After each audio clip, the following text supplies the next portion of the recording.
ஓம் சாந்தி. அனைவருக்கும் இனிய காலை வணக்கம். இன்றைய காலை முரளி 25/5/2026 பாப்தாதா மதுபன். பாபா சொல்றாங்க, இனிமையான குழந்தைகளே, தன்னைத்தான் கேட்டுக்கொள்ளுங்கள். நான் கர்மேந்திரியங்களை வென்றவர்களாக ஆகியிருக்கிறேனா?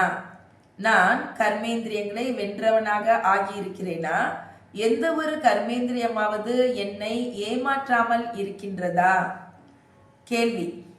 கர்மாத்தீத் ஆவதற்காக குழந்தைகளாகிய நீங்கள் தனக்குத்தானே எந்த ஒரு உறுதிமொழியை எடுத்துக்கொள்ள வேண்டும்?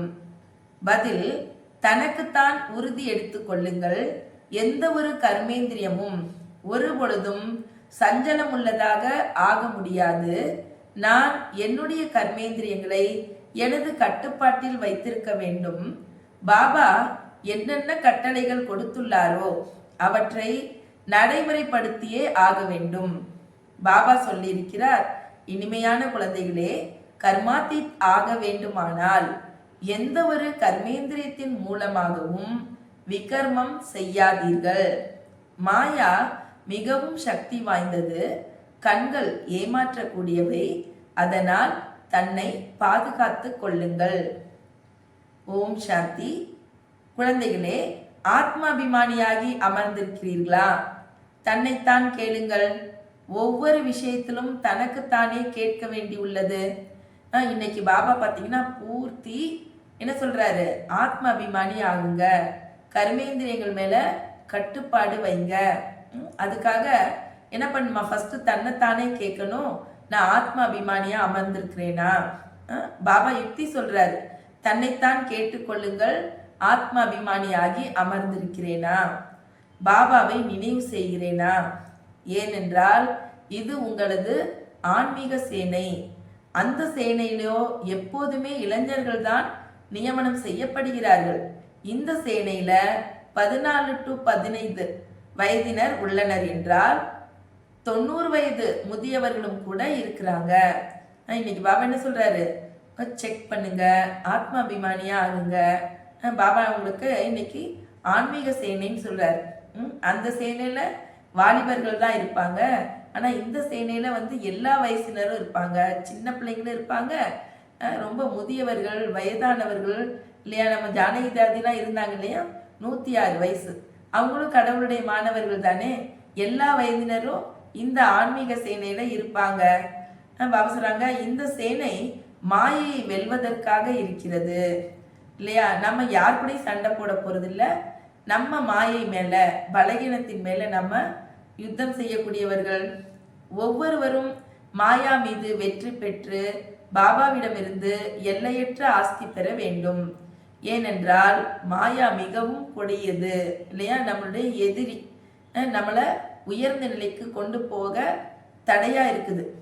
குழந்தைகள் தாங்களே அறிந்துள்ளீர்கள், மாயா மிகவும் சக்தி வாய்ந்தது. ஒவ்வொரு கர்மேந்திரியமும் மிகவும் ஏமாற்றம் தருவதாக இருக்கிறது. பாபா சொல்றாங்க, அனைத்தையும் விட முதலில் அதிகமாக ஏமாற்றுவது எந்த கர்மேந்திரியம்? கண்கள் இல்லையா? கண்கள் தான் அனைத்தையும் விட அதிகமாக ஏமாற்றம் தருகின்றன. பாபா சொல்றாங்க, தன்னுடைய துணைவி இருந்த போதும் அழகான மற்றவரை யாராவது, அதாவது மற்ற பெண் யாரையாவது பார்த்தால் உடனே கவரப்படுறாங்க. கண்கள் அதிகமாக ஏமாற்றுகின்றன. ஒய்ஃப் பக்கத்துல இருந்தாலும் வேற பொண்ணு அழகா இருந்தாங்கன்னா பாக்குறாங்களாம். அவர்களை தொடுவதற்கு கூட மனம் எண்ணுகிறது. குழந்தைகளுக்கு புரிய வைக்கப்படுகின்றது, சதா புத்தி மூலம் புரிந்து கொள்ளுங்கள். நாம் பிரம்மா குமார் குமாரிகள், சகோதர சகோதரிகள் இல்லையா? நமக்கு இந்த மாதிரி, ஏன்னா அதுக்குதான் பாபா சொல்றார், ஆத்மா அபிமானி ஆகுங்க. ஆத்மாவை பார்க்கக்கூடிய பழக்கம் இருக்கவங்களுக்கு சரீர கவர்ச்சி ஏற்படாது. இதுல மாயா மிகவும் குப்தமாக ஏமாத்திடுது. அதனாலதான் பாபா சொல்றாரு, சார்ட்ல கூட இதை எழுதுங்க. இன்று நாள் முழுவதும் எந்தெந்த கர்மேந்திரியங்கள் நமக்கு ஏமாற்றம் தந்தன, அனைத்திலும் அதிக விரோதியாக இருப்பது இந்த கண்கள். ஆகவே இதை எழுதணும். நான் இன்னார பார்த்தேன், என்னுடைய பார்வை போச்சு. சூர்தாசனுடைய உதாரணம் இருக்குது இல்லையா? அவர் என்ன பண்ணாராம், அவர் தவறா பார்த்தேன்னு சொல்லி தன்னுடைய கண்களையே தோண்டி எடுத்துட்டாரு. தன்னைத்தான் சோதித்து பார்த்தால் தெரியும், கண்கள் அதிகமாக ஏமாற்றுகின்றன. சில பேர் பார்த்தீங்கன்னா பாபா சொல்றாங்க, தன் மனைவியும் கூட விட்டு விட்டு யாராவது நன்றாக இருப்பவரை பார்த்தால் அதில் சிக்கி விடுகின்றனர். சிலர் பாடுவதில் திறமைசாலியாக இருப்பாங்க, அலங்காரம் நன்றாக இருக்குமானால் கண்கள் உடனே சஞ்சலம் அடைந்து விடும் இல்லையா. பாட்டை கேட்கும் பொழுது பாட்டு நல்லா இருக்குன்னா பாட்டு தான் கேட்கணும். ஆனா என்ன பண்றாங்களா, அவங்க அலங்காரம் நல்லா இருக்குன்னா அவங்களே பார்க்கறாங்க. அதனால பாபா சொல்றாரு, இந்த கண்கள் மிகவும் ஏமாற்றம் தருகின்றன. சேவையும் கூட செய்யறாங்க, ஆனா கண்கள் மிகவும் ஏமாற்றத்தை தருகின்றன. இந்த விரோதிய முழுமையா சோதிக்கணும். இல்லைனா நாம் நமது பதவியை மிகவும் கீழானதாக ஆக்கிக் கொள்வோம் என புரிந்து கொள்ளுங்கள். இந்த சின்ன சின்ன விஷயத்துக்காக நம்ம அடைய போற மிக பெரிய பதவியை நம்ம விட்டுட்டு பச்சாதாபப்படக்கூடாது. புரிஞ்சுக்கோங்க. பாபா சொல்றாங்க, யார் புத்திசாலி குழந்தைகளோ அவர்கள் தங்களிடம் உள்ள டைரியில் குறித்து வைக்க வேண்டும். என்னன்னு சொல்றாரு பாருங்க. இன்னாரை பார்க்கும் பொழுது எமது பார்வை சென்றது, பிறகு தனக்குத்தானே தண்டனை கொடுத்து கொள்ள வேண்டும் இல்லையா. நமக்கு பார்வை தப்பா போச்சு, அவங்கவுங்களுக்கு தெரியும் நம்ம என்ன பண்ணிட்டு இருக்கோங்கிறது தெரியும். அதனால மற்றவங்க பார்க்கலன்னு நினைக்க கூடாது. நம்மளுக்கு தண்டனை கொடுக்கலன்னா நாளை நாம தர்மராஜ்கிட்ட தண்டனை வாங்க வேண்டியிருக்கும். இன்னொன்று எல்லாருக்கும் முன்னாடி தண்டனை வாங்க வேண்டியிருக்கும். அந்த நேரம் ரொம்ப கொடுமையா இருக்கும், பச்சாதாபம் அடையக்கூடிய நேரமாக இருக்கும். பக்தி மார்க்கத்துல கூட பூஜை நேரத்துல புத்தி வேற வேற பக்கம் அலையுது. அப்போது தன்னைத்தான் கைவிரல் நுனியினால கிள்ளிக்கிறாங்க. ஆக எப்போது அது போன்ற யாராவது பெண் முதலியவர்கள் முன்னால் வந்தால் அவர்களிடமிருந்து விலகிவிட வேண்டும். நின்று கொண்டு பார்க்க கூடாது. கண்கள் மிகவும் ஏமாற்றம் தரக்கூடியவை. அதனாலதான் சன்னியாசிங்க கண்களை மூடிக்கொண்டு அமர்கின்றனர் இல்லையா. நாம புரிஞ்சிருக்கணும், நாம யாரு, பிரம்மா குமார் குமாரிகள், ஒரு தந்தையுடைய குழந்தைங்க. நாம எல்லாரும் சகோதர சகோதரிகள். இந்த ஒரு புரிதல் உணர்தல் இருந்தால் கண்டிப்பா நமது கண்கள் நம்மை ஏமாற்றாது. பெண்களை பின்னாலும் ஆண்களை முன்னாலும் அமர செய்கின்றனர் இல்லையா. சன்னியாசிங்க எப்பயுமே ஆண்களை முன்னாலேயும் பெண்களை பின்னாடியும் உட்கார வைக்கிறாங்க. ஏன்னா கண்ணு ஒரு வேளை பார்த்துச்சுன்னா நம்ம கவரப்படுவோமான்ற ஒரு சஞ்சலம் பயம் அவங்களுக்கு இருக்குது. அநேகர் இது போல இருக்கிறாங்க. எப்படின்னா பெண்களை சிறிதும் அவங்க பார்க்கறது இல்லை. குழந்தைகளாகிய நீங்களோ மிகுந்த முயற்சி செய்ய வேண்டும். உலகத்தின் ராஜபாகியத்தை பெறுவது என்பது சாதாரண விஷயம் இல்லை. அந்த மனிதர்களோ 10, 12, 20,000, 1-2 லட்சம், கோடி கூட சேர்த்து வைப்பாங்க. ஆனா அனைத்தும் அழிந்து போகும். குழந்தைகளாகிய உங்களுக்கோ அழியாத ஆஸ்தி கிடைக்கின்றது. அனைத்து பிராப்திகளும் கிடைச்சிருது. எந்த ஒரு பொருளுக்காகவும் கஷ்டப்பட வேண்டும் என்ற நிலையே இருக்காது. கலியுக இறுதிக்கும் சத்தியுக ஆரம்பத்திற்கும் இரவு பகலுக்குள்ள வேறுபாடு உள்ளது. இங்கோ எதுவுமே கிடையாது இல்லையா. பாபா சொல்றாங்க, பாபா நமக்கு தரக்கூடிய சத்தியுகத்துல இல்லை என்பதே இல்லை. எந்த பொருளுக்காகவும் நாம கஷ்டப்பட வேண்டிய அவசியம் இருக்காது. இன்னும் ஏன் பாபா சொல்ற, நான் 21 பிறவிக்கு ஆஸ்தி தரேன்னா இப்பொழுதுலேருந்தே ஆஸ்தியினுடைய நேரம் தொடங்கிருச்சு இல்லையா. இங்க கூட நாம பாபா குழந்தைங்களுக்கு நம்முடைய தேவைகள் பூர்த்தி ஆகுது, ஆசைகள் பூர்த்தி ஆகுவதில்லை.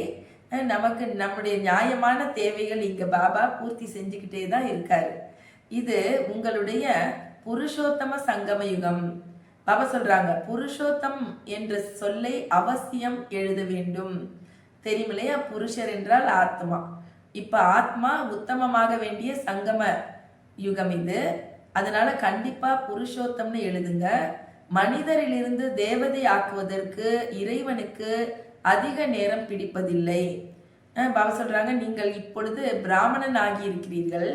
மனிதர்களோ முற்றிலும் பயங்கர இருள இருக்காங்க. அவங்களால சொர்க்கத்தை பார்க்கவே முடியாது அப்படிங்கிற நிலையில அநேகர் இருக்காங்க. பாபா சொல்றாங்க, குழந்தைகளே, உங்கள் தர்மம் மிகுந்த சுகம் தரக்கூடியது. மனிதர்களுக்கு எதுவும் தெரியாது. சொர்க்கம் என்பது என்னவென்பதை பாரதவாசிகள் மறந்து விட்டுள்ளனர். கிறிஸ்துவ மக்கள் கூட சொல்கின்றனர் சொர்க்கம் இருந்துச்சு அப்படின்னு. இந்த லக்ஷ்மி நாராயணரை பகவான் பகவதி என சொல்றாங்க இல்லையா? ஆகவே நிச்சயமாக கடவுள் தான் இது போல் ஆக்குவார் இல்லையா? லக்ஷ்மி நாராயணன் பார்க்கும் பொழுதே என்ன சொல்றாங்க? கடவுள், பகவான், பகவதி, இந்த மாதிரி ஒரு உயர்ந்த நிலையை உயர்ந்தவரால தான் ஆக்க முடியும். பாபா சொல்றாங்க அதிக முயற்சி செய்யணும். எதுக்கு? லக்ஷ்மி நாராயணரை போல ஆகுவதற்கு நாம அதிக முயற்சி செய்யணும். தினமும் தனது கணக்கை பார்க்கணும். எந்த கர்மேந்திரியம் நம்மளை ஏமாத்துது? ஏன்னா வாய் கூட அதிகமா ஏமாற்றம் தருது. அப்படின்னா என்ன அர்த்தம்? தெரியாம சாப்பிட்றது இல்லையா? ஆசைப்பட்டு சாப்பிட்றது, இதெல்லாம் கூட அவசர ஏமாற்ற தருது. முன்பு கச்சேரி நடைபெற்றது. கச்சேரினா தர்பார். எல்லாரும் ராத்திரியில அமர்ந்து அவங்கவுங்க செஞ்ச தப்ப தானாவே முன் வந்து சொல்லுவாங்க. ஏன்னா திரும்ப திரும்ப நாம தப்பு செய்யக்கூடாது அப்படிங்கிறதுக்காகவும், இன்னொன்று பார்த்தீங்கன்னா என்ன ஆகும், அந்த தப்புக்கான சொல்யூஷன் கிடைக்கும். இந்த மாதிரி வரும்பொழுது நீ இந்த மாதிரி கவனம் கொடு அப்படின்னு பாபா மற்றவங்களாம் சொல்லுவாங்க. அனைவரும் தங்களின் தவறுகளை சொல்லி கொண்டிருந்தனர். நான் இன்ன பொருளை மறைத்து உண்டு விட்டேன். நல்ல நல்ல பெரிய வீடுகளின் பெண் குழந்தைகள் கூட வந்தாங்க. அவங்க கூட தன்னுடைய தப்ப சொல்லிட்டாங்க. இப்படி மாயா போராடுகிறது. பாபா சொல்றாங்க மறைத்து உண்பதும் கூட திருட்டாகும். சிவபாபாவின் யஜ்யத்தில் திருடுவது மிகவும் கெட்ட பழக்கம். 1 பைசா திருடினாலும் 1 லட்சம் திருடியதற்கு சமம். இல்லை, இந்த உலகத்துல கூட அப்படித்தானே. மாட்டினோன்னா 1 பைசா 1 ரூபாய் திருடினாலும் பல கோடி திருடினாலும் திருட்டு தான்னு தண்டனைக்குரியவர்களா ஆகுறாங்க. அதே போல பாப்சரா இங்க 1 பைசா திருடினாலும் 1 லட்சத்துக்கு சமம். மாயா ஒரேடியா மூக்க பிடிச்சிடுது. இந்த பழக்கம் மிகவும் கெட்டது இல்லையா? திருட்டு பழக்கம் மிகவும் கெட்டது. கெட்ட பழக்கம் இருந்தால் நாம் என்னவாக ஆவோம்? சொர்க்கத்திற்கு செல்வது ஒன்றும் பெரிய விஷயம் கிடையாது இல்லையா? எந்த நிமிஷம், எந்த நொடி நாம நம்மளை ஆத்மான்னு உணர்ந்தோம், பரமாத்மா தான் என்னுடைய தந்தைன்னு உணர்ந்தோமோ அவங்களுக்கெல்லாம் கண்டிப்பா சொர்க்கம் நிச்சயிக்கப்படுது. ஆனா அங்க பதவி கூட இருக்குது இல்லையா? ராஜா எங்க, பிரஜை எங்க? எவ்வளவு வேறுபாடு! ஆக கர்மேந்திரியங்களும் கூட அதிகம் ஏமாற்றம் தருபவை ஆகும். அதனால பாபா சொல்றாங்க அவற்றை கவனமாக கட்டுப்பாட்டில் வைத்திருக்க வேண்டும். உயர்ந்த பதவி பெற வேண்டுமானால் பாபாவின் கட்டளைப்படி முழுமையாக நடக்கணும் இல்லையா? கட்டளைப்படி நடந்தோம்னா கண்டிப்பா பாபாவுடைய கைடன்ஸ் நமக்கு கிடைச்சிக்கிட்டே இருக்கும் இல்லையா? பாபா நமக்கு எச்சரிக்கை கொடுத்துக்கிட்டே இருப்பார். அதான் பாபா சொல்றாரு பாபா வழிகாட்டுதல் தருவார். மாயா பிறகு இடையில் வந்து விக்னத்தை ஏற்படுத்தும். பாபா சொல்றாங்க மறக்காதீங்க. என்ன மாயா வரும், மறக்காதீங்க. பி அலர்ட், கவனமா இருங்க. இல்லைன்னா பிறகு கடைசியில அதிகம் வருத்தப்படுவீர்கள். ஃபெயில் ஆவதற்கான சாட்சாத்காரம் கூட கிடைக்கும் இல்லையா? நம்ம ஃபெயிலாக போறோங்கிறது கிடைச்சா எப்படி இருக்கும்? மனசு என்ன பாடுபடும், பச்சாதாபப்படுவோம் இல்லையா? அதுக்காக தான் பாபா சொல்றாங்க மறக்காதீங்க, கவனமா இருங்க. நாம நரன்ல இருந்து நாராயண் ஆவோம் அப்படின்னு சொல்றீங்க இல்லையா? ஆனால் தன்னைத்தான் கேளுங்கள், தனது கணக்கை வெளிப்படுத்துங்க. நான் நாராயணன் மாதிரி என்னுடைய கர்மம் இருக்குதா?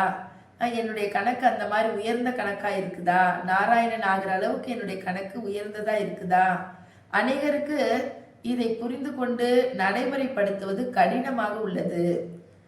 ஆனால் பாபா சொல்றாங்க இதனை நடைமுறைப்படுத்துவதால் உங்களுக்கு முன்னேற்றம் அதிகம் ஏற்படும். சொல்றாங்க இல்லையா? படிப்பு கஷ்டம்தான், நல்லா படிச்சா உயர்ந்த பதவி. அதே போலதான் இங்க பரமாத்மாவுடைய வீட்டுல எவ்வளவுக்கு எவ்வளவு புரிஞ்சுக்கிட்டு நம்ம தாரணை பண்றோமோ அந்த அளவுக்கு நமக்கு உயர்ந்த பதவி. ஆனால் நம்ம லட்சியத்தை முன்னாடி வைக்கணும். நமக்கு கிடைக்க போற ஆஸ்தியை முன்னாடி வச்சோம்னா என்ன, நம்ம முயற்சி செய்யறது நமக்கு கஷ்டமாக இருக்காது. பாபா சொல்றாங்க முழு நாளுடைய கணக்கை வெளிப்படுத்தணும். இந்த கண்கள் மிகவும் ஏமாற்றம் தருகின்றன. யாரையாவது பார்ப்பீர்களானால் சிந்தனை வரும், இவரும் மிக நன்றாக இருக்கிறார் என்று. பிறகு பேசுவீங்க அவங்க கிட்ட போய், மனதில் எண்ணம் வரும், அவருக்கு ஏதேனும் பரிசு கொடுப்போம், இதனை உண்ண கொடுப்போம். அதே சிந்தனை ஓடிக்கொண்டே இருக்கும் இல்லையா? பாருங்க, பாபா நமக்கு சின்ன குழந்தைங்களுக்கு புரிய வைக்கிற மாதிரி புரிய வைக்கிறார். யாரை பார்த்தாலும் என்ன நல்லா இருக்காங்கன்னா மனசு இப்படிலாம் ஓடும். ஏமாந்துராதீங்க. குழந்தைகள் புரிந்து கொண்டுள்ளனர். இதில் மிகுந்த முயற்சி தேவை. கர்மேந்திரியங்கள் அதிகமாக ஏமாற்றுகின்றன. ஏன்னா இது ராவண ராஜ்யம் இல்லையா? அங்கே சத்தியுகத்துல கவலைக்கான எந்த ஒரு விஷயமும் இருக்காது. ஏனென்றால் ராவணன் அங்க வரமாட்டான். ராவண ராஜ்யமே கிடையாது. கவலைப்படுவதற்கான விஷயமே இருக்காது. அங்கேயும் கூட கவலை இருக்கும்னா பிறகு நரகம் மற்றும் சொர்க்கத்திற்கு இடையில் வித்தியாசம் தான் என்ன இருக்கும்? பாபா சொல்றாங்க, குழந்தைகள் நீங்கள் மிக மிக உயர்ந்த பதவி பெறுவதற்காக இப்பொழுது பகவானிடம் படிக்கிறீர்கள் இல்லையா? நம்ம சும்மா வரல. மிக உயர்ந்த பதவிய மற்றும் மிக உயர்ந்த சுகத்தை 21 பிறவிக்கு 2500 வருஷத்துக்கு பெறுவதற்காக நாம இப்ப முயற்சி பண்ணிட்டு இருக்கோம். பாபா புரிய வைக்கிறாங்க, மாயா பெயரை கெடுக்க செய்யும். நீங்க அபகாரம் செஞ்சீங்க, நான் உபகாரம் செய்யறேன் இல்லையா? மகிமைங்கிற பேர்ல பாபாவுடைய பேரை கெடுத்து வச்சோம். பாபா நமக்கும் என்ன பண்றாரா? உபகாரம் செய்யறாரு.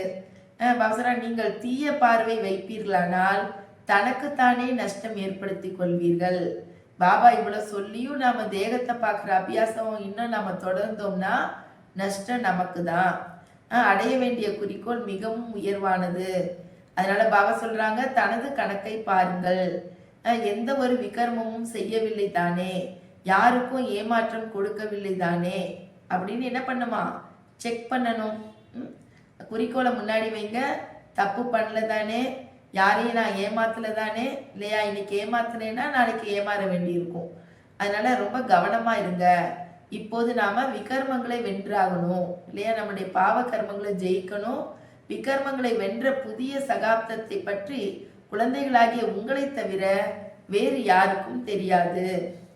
பாபா புரிய வைத்துள்ளார்.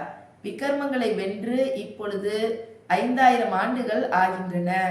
5000 வருஷத்துக்கு முன்னாடி ஜெயிச்சோம். இப்ப ஜெயிக்கிறதுக்கான முயற்சியில இருக்கோம். கண்டிப்பா நாம ஜெயிப்போம். பிறகு விகர்மம் செய்கின்றனர் என்றால் இல்லையா? அவசரம் ஜெயிக்க வேண்டிய நேரத்துல இன்னும் தப்பு பண்றோம்னா வாம மார்க்கத்துல போறாங்க. கர்மம் அகர்மம் விகர்மம் என்று சொல்லோ உள்ளது இல்லையா? மாயாவுடைய ராஜ்யத்துல மனிதர்கள் என்ன கர்மம் செய்தாலும் அது விகர்மமாகவே ஆகின்றது. சத்தியுகத்துல விகாரம் இருக்கிறது இல்ல. இங்க நல்ல கர்மம் கூட என்ன ஆயிடுது? நல்லதுன்னு நினைச்சு செய்யறது கூட பாவ கர்மம் ஆயிடுது. ஆனா சத்தியுகத்துல விகாரம் இருக்கிறது இல்ல. அதனால விகர்மம் எதுவும் ஏற்படுவதில்லை. இத கூட நீங்க தான் அறிவீங்க. ஏனெனில் உங்களுக்கு ஞானத்தினுடைய 3வது கண் கிடைச்சிருக்குது. பாபா சொல்றாங்க, இப்ப நீங்க திருநேத்திரி ஆயிருக்கீங்க இல்லையா? ஆத்மாங்கிற 3வது கண் கிடைச்சிருக்கு இல்லையா? ஆக திரிகாலதர்ஷி திருநேத்திரியாக ஆக்குபவர் யாரு? பாபா. இந்த நேரம் தான் உங்களுக்கு பவசரர் 3 காலமும் தெரியும், 3 லோகம் தெரியும், 3 கண்களை பற்றி உங்களுக்கு தெரியும் அப்படிங்கிறார் இல்லையா? இதுக்கு முன்னாடி ஒரு லோகம் தான் தெரியும். இப்ப தெரியும் நமக்கு சாக்கார உலகம், சூக்ஷ்ம உலகம் மற்றும் ஆத்மலோகம் இப்படின்னு தெரியும். மற்றும் இந்த நாடகத்தினுடைய இடைக்கடை எல்லாமே ஆதி இடைக்கடை எல்லாம் நமக்கு தெரியும். இப்ப அவசரம் நீங்கள் ஆஸ்திகர் ஆகியிருக்கீங்க, அதனால திரிகாலதர்ஷி ஆகியிருக்கீங்க. முழு டிராமாவுடைய ரகசியமும் இப்போ உங்க புத்தியில இருக்குது.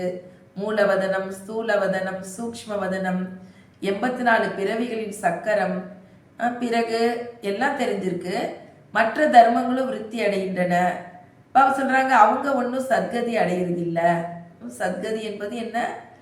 ஜீவன் முக்தி, சொர்க்க பதவி அவங்க அடையிறது இல்லை. அதனால பாபா சொல்றாங்க, அந்த தர்ம ஸ்தாபகர்களை குரு என்றும் சொல்ல முடியாது. அனைவருக்கும் சத்கதி அளிப்பவர் ஒரு பாபா. இன்னைக்கு பாபா சத்கதி என்பது என்ன சொல்றாங்கன்னா, வீட்டுக்கு அழைச்சிட்டு போறது. அந்த குருமார்களால என்ன பண்ண முடியாதா? வீட்டுக்கு அழைச்சிட்டு போக முடியாது. இப்ப அனைவருக்குமே சத்கதி கிடைக்க போகிறது. அப்படின்னா என்ன அர்த்தம்? எல்லாருமே இப்ப வீட்டுக்கு போக போறோம். அவர்கள் தர்மஸ்தாபகர்கள் என சொல்லப்படுகின்றனர். ஜீசஸ் கிரைஸ்ட், முகமது நபி இவர்கள் அனைவரும் யாரு? தர்மஸ்தாபகர்கள், குரு இல்லை. தர்மஸ்தாபகர்கள் தர்மஸ்தாபனை செய்வதற்கு நிமித்தமாக ஆயிருக்காங்க. மற்றபடி சத்கதி அளிப்பதில்லை இல்லையா? அனைவரையும் வீட்டுக்கு கூட்டிட்டு போனோம்.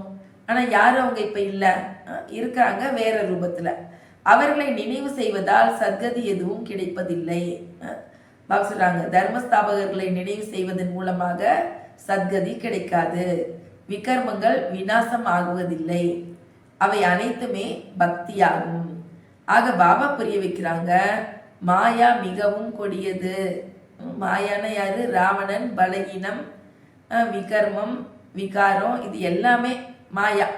ரொம்ப தப்பு, கொடியது. இதன் மீதுதான் யுத்தம் நடைபெறுகின்றன. நீங்கள் யாரு? நீங்கள் சிவசக்தி பாண்டவ சேனை. நீங்கள் அனைவரும் வழிகாட்டிகள். சாந்திதாமம் மற்றும் சுகதாமத்திற்கான வழி சொல்றீங்க. நீங்கள் வழிகாட்டிகள்.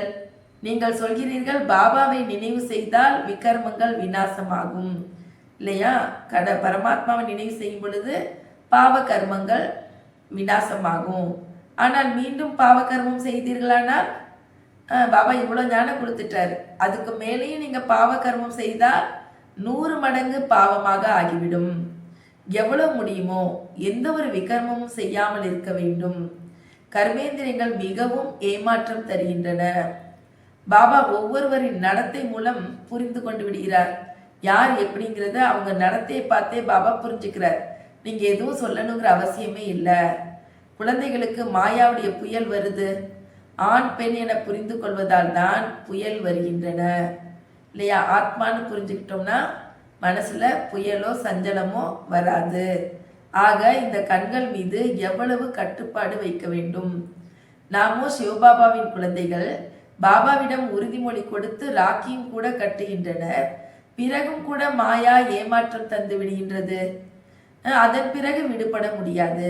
ஒரு தடவை ஏமாந்துட்டோம்னா அப்புறம் என்ன பண்ண முடியாது? விடுபட முடியாது இல்லையா? யார் மேலேயாச்சும் ஆசைப்பட்டு அப்புறம் திருமணம் செஞ்சுக்கிட்டோன்னா என்ன ஆகும்? அதுவே பந்தனம். அப்புறம் எங்க விடுபடுறது? இந்த மாதிரி இது உதாரணத்திற்கு இந்த மாதிரி நம்ம தப்பு செஞ்சு மாட்டிக்கிட்டோம்னா என்ன, அந்த விகாரத்திலிருந்து அந்த பாவத்திலிருந்து நம்மளால விடுபட முடியாது. கர்மேந்திரங்கள் எப்பொழுது வசப்படுகின்றனவோ அப்போதுதான் கர்மாதித்தி நிலை ஏற்பட முடியும். பாபா சொல்றாங்க, சொல்வது எளிது, நான் லக்ஷ்மி நாராயணன் ஆவேன். கேட்டா என்ன சொல்றீங்க? லக்ஷ்மி நாராயணன் ஆவேன்னு. ஆனா புத்திசாலித்தனமும் இருக்கணும் இல்லையா? பாபா சொல்றாங்க, கட்டளைப்படி நடைமுறைப்படுத்துங்கள். பாபா என்ன சொல்றாரோ அந்த கட்டளையெல்லாம் வாழ்க்கையில நடைமுறைப்படுத்துங்க. பாபா பாபான்னு சொல்லிக்கிட்டே இருங்க. பாபாவிடம் இருந்து நான் முழுமையாக ஆஸ்தி பெறுவேன். இப்படிப்பட்ட ஆசிரியர் எங்கும் எப்பொழுதும் கிடைக்க மாட்டார் இல்லையா? ஃபீஸ் இல்லாத டீச்சர் எங்கேருந்து வராரு? எவ்வளோ தூரத்துலேருந்து வராரு? வாழ்க்கை கல்வியை சொல்லித்தரார். இன்னொன்று என்னது, அந்த டீச்சர்லாம் லிமிட்டட் டைம். இந்த டீச்சர்கிட்ட எப்போ வேணாலும் டவுட்டு கேட்கலாம், எல்லாமே நமக்கு சொல்லித்தர ரெடியாக இருக்கிறார். இப்படிப்பட்ட டீச்சர் இன்னொரு முறை கிடைக்க மாட்டார் கல்பத்தில். இந்த அனைத்து விஷயங்களையும் தேவதைகள் கூட அறிந்திருக்கவில்லை எனும் பொழுது பாருங்க, தேவதைகளுக்கே தெரியலன்னா பின்னால வரக்கூடிய தர்மத்தினருக்கு என்ன தெரியும்? அவங்க எப்படி அறிந்து கொள்ள முடியும்? பாபா சொல்றாரு, நான் எதை சொன்னாலும் சிவபாபா தான் சொல்றாருன்னு புரிஞ்சுக்கோங்க. பிரம்மா பாபா சொல்றாங்க, நான் எதை சொன்னாலும், அதாவது என் வாய் மூலமாக என்ன வந்தாலும் சிவபாபா சொல்றாருன்னு புரிஞ்சுக்கோங்க. இந்த தாதா சொல்கிறார் என்ன புரிஞ்சுக்க வேண்டாம். ஏன்னா இந்த பிரம்மா பாபா சொல்றாருன்னு புரிஞ்சுக்க வேண்டாம். ஏன்னா இவரோ எனது ரதம். இவர் என்ன செய்கிறார்? குழந்தைகளாகி உங்களுக்கு ராஜ்யத்தை நான் தருகிறேன். சிவபாபா சொல்றாங்க, ராஜ்யத்தை நான் தான் கொடுக்குறேன். இவர் வாய் மூலமா என்ன வந்தாலும் நான் தான் சொல்றேன்னு புரிஞ்சுக்கோங்க. ராஜ்யம் இந்த ரதம் தருவதில்லை. இவரோ முற்றிலும் அனைத்தையும் இழந்தவர் இல்லையா? சொல்லப்போனா இழந்தவர்னு சொல்லக்கூடாது, அடைந்தவர். இவர் எல்லாத்தையும் என்ன பண்றாரு? யஜ்யத்துக்கு எழுதி கொடுத்துட்டாரு. இவரும் கூட பாபாவிடம் இருந்து ஆஸ்தி பெறுகிறார். எப்படி நீங்கள் புருஷார்த்தம் செய்கிறீர்களோ அதுபோல் இவரும் செய்கிறார். உங்களை மாதிரி இந்த பிரம்மா பாபா கூட முயற்சி செய்கிறாரு. உங்கள ஒருவன்றார் பாபா. இவரும் கூட மாணவ வாழ்க்கையில இருக்கிறாரு. பிரம்மா பாபாவும் மாணவ வாழ்க்கையில இருக்கிறாரு. இந்த ரதத்தை நான் கடனா பெற்றிருக்கேன். பிரம்மா பாபாங்கிற ரதத்தை, அந்த சரீரத்தை நான் கடனா வாங்கியிருக்கேன்னு சிவபாபா சொல்றாரு. அந்த ரதம் தமோ பிரதான நிலையில இருக்குது.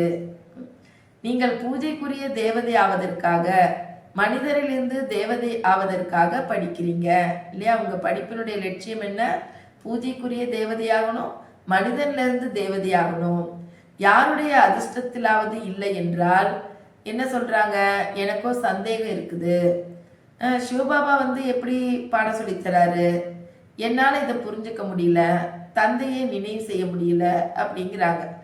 தந்தையை நினைவு செய்ய முடியவில்லை எனில் விகர்மம் எப்படி விநாசமாகும்? முழுமையான தண்டனை பெற வேண்டியிருக்கும். ராஜ்யம் ஸ்தாபனை ஆகி கொண்டிருக்கிறது. ராஜாக்களுக்கு எவ்வளவு தாசிகள் உள்ளனர்? பாபா சொல்றாரு, துவாபர யுகத்திலிருந்து இந்த கலியுக கடைசி வரைக்கும் இங்க இருக்கிற ராஜாக்களுக்கே எவ்வளவு தாசி இருக்காங்க. பிரம்மா பாபாவோ ராஜாக்களின் தொடர்பில் இருந்திருக்கிறார். இந்த பிரம்மா பாபாவுக்கு எல்லாம் தெரியும். ஏன்னா அவர் ஒரு வியாபாரி. அவருடைய வியாபாரம் எல்லாம் ராஜாக்கள் கிட்ட இருந்துச்சு. பாபா சொல்றாங்க, இங்கே இவ்வளவு தாசிகள் உள்ளனர் என்றால் சத்தியுகத்தில் எவ்வளவு பேர் இருப்பார்கள்? இங்க ராஜதானி ஸ்தாபனை ஆகி கொண்டிருக்கிறது. என்னென்ன செய்து கொண்டிருக்கிறார்கள் என்பதை பாபா அறிந்துள்ளார் இல்லையா? பிரம்மா பாபாவுக்கு இங்க எல்லா விஷயமும் தெரியும். ஒவ்வொருவரின் கணக்கில் இருந்தும் பாபா சொல்ல முடியும். பாபா சொல்றாரு, இப்ப நம்ம ரெஜிஸ்டரை பார்த்தாலே பாபாவுக்கு எல்லாம் தெரியும். சிவபாபா சொல்றாங்க, இந்த சமயம் இறந்து போனால் என்னவாக ஆவார்கள்? சிவபாபா சொல்ற, இந்த நேரம் இந்த குழந்தை சரீரத்தை விட்டா என்ன பதவி அடையும்? கர்மாத்தித் அவஸ்தாவை கடைசியில் அனைவரும் நம்பர்வார் அடைவார்கள். ஆக இது வருமானமாகும். பாருங்க, இந்த உலகத்துல வருமானத்துல மனுஷங்க எவ்வளவு பிஸியா இருக்காங்க. சாப்பிட்டுக்கிட்டே இருப்பாங்க, டெலிஃபோன் காதுல இருக்கும். அப்படிப்பட்ட மனிதரோ ஞானத்தை அறிந்து கொள்ள முடியாது. அவ்வளோ பிஸியா இருக்காங்க. என்ன சாப்பிட்றேன்னு தெரியல, கார்ல போறப்ப சாப்பிட்றாங்க, போனை பேசிக்கிட்டு சாப்பிட்றாங்க, நடந்துக்கிட்டு சாப்பிட்றாங்க. இவங்கெல்லாம் ஞானத்தை அடைய வாய்ப்பில்லை. இங்க குழந்தைங்க, அதாவது ஏழைகள், சாதாரணமானவர்கள் தான் வருகின்றனர். பணக்காரர்களோ நேரம் எங்க இருக்குன்னு கேட்பாங்க. ஆனா பாபாவை நினைவு செய்தாலே போதும், விகர்மங்கள் விநாசமாகிவிடும். ஆகவே தான் பாபா இனிமையிலும் இனிமையான குழந்தைகளுக்கு அடிக்கடி புரிய வைக்கிறாரு. ஒவ்வொருவருக்கும் இந்த செய்தியை கொடுக்கணும். என்ன செய்தி? சிவபாபா வந்துள்ளார் என்பது. ஏன்னா நாளைக்கு சொல்லுவாங்க, எங்களுக்கு எப்படி தெரியும் அப்படின்னு நாளைக்கு சொல்லுவாங்க. இந்த மாதிரி யாரும் சொல்லக்கூடாது. நாள் முழுவதும் பாபா பாபா என்று சொல்லிக்கொண்டே இருங்கள். பாபா சொல்றாங்க, அநேக பெண் குழந்தைகள் அதிகம் நினைவு செய்கின்றனர். சிவபாபான்னு சொல்லும் பொழுதே அநேக குழந்தைகளுக்கு அன்பின் கண்ணீர் வந்து விடுகின்றது. எப்போது சென்று பாபாவை சந்திப்போம்? பார்த்ததில்லை என்றாலும் கூட துடித்து கொண்டிருக்கின்றனர். பாபாவை பார்க்கணும், பாபாவை சந்திக்கணும், மதுபன் போகணும். பார்த்து விட்டவர்கள் பிறகு உரிய மதிப்பளிப்பதில்லை. அவர்கள் தூரத்தில் இருந்தவாறே கண்ணீர் வடித்தபடி உள்ளனர். பார்க்காதவங்க தூரத்திலிருந்தே கண்ணீர் வடிச்சிட்டு இருக்காங்க. அதிசயம் இல்லையா? பிரம்மாவின் சாட்சாத்காரம் கூட அநேகருக்கு ஏற்படுகின்றது. இன்னும் போக போக அநேகருக்கு சாட்சாத்காரம் ஏற்படும். மனிதர் இறக்கும் தருவாயில் அனைவரும் வந்து சொல்றாங்க, பகவானை நினைவு செய்யுங்கன்னு. நீங்களும் சிவபாபாவை நினைவு செய்யுங்கள். அவங்க பகவானை நினைவுங்கன்றாங்க. பாபா சொல்றாங்க, நீங்க சிவ தந்தையை நினைவு செய்யுங்க. குழந்தைகளே, புருஷார்த்தத்தில் மேக்கப் செய்து கொண்டே செல்லுங்கள். அதாவது விட்டதை பிடிக்கணும். மேக்கப்ங்கிறது என்னது? ஈடு செய்யணும். எதெல்லாம் நாம கவனக்குறைவா இருந்து விட்டோமோ அதெல்லாம் என்ன பண்ணும்? தீவிர முயற்சி செஞ்சு அதை அடையணும். வாய்ப்பு கிடைத்தால் மேக்கப் செய்யுங்கள். எப்பெல்லாம் சான்ஸ் கிடைக்குதோ அப்பெல்லாம் என்ன பண்ணணும்? நாம எதுல கடுமையா இருந்தோம், எதுலலாம் அலட்சியமா இருந்தோமோ அதெல்லாம் சரி பண்ணி நாம இப்ப உயர்ந்த பதவியை அடையிறதுக்கு முயற்சி பண்ணணும். வருமானம் எவ்வளவு பெரியது!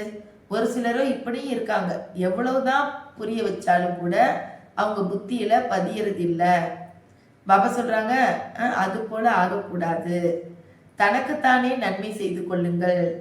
பாபாவின் ஸ்ரீமத் படி நடந்து செல்லுங்கள். உங்களை பாபா ஆத்மாக்களுக்குள் உத்தமமானவராக ஆக்குறாரு. இங்க அநேக ஆத்மாக்கள் இருக்காங்க. ஆனா பாபா என்ன பண்றாரு? எல்லாரையும் ஆக்கதான் முயற்சி பண்றாரு. ஆனா குழந்தைகளாகி நாம தான் நாடகப்படி பாபா நம்மளை தான் உத்தமமானவரா மாத்துறாரு. இது நோக்கம் மற்றும் குறிக்கோள் ஆகும். உத்தம ஆத்மாவா ஆகிறது தான் நம்மளுடைய நோக்கம் மற்றும் குறிக்கோள். பாபா சேவைக்காக எவ்வளவு யுக்திகள் சொல்லிக்கிட்டே இருக்காரு.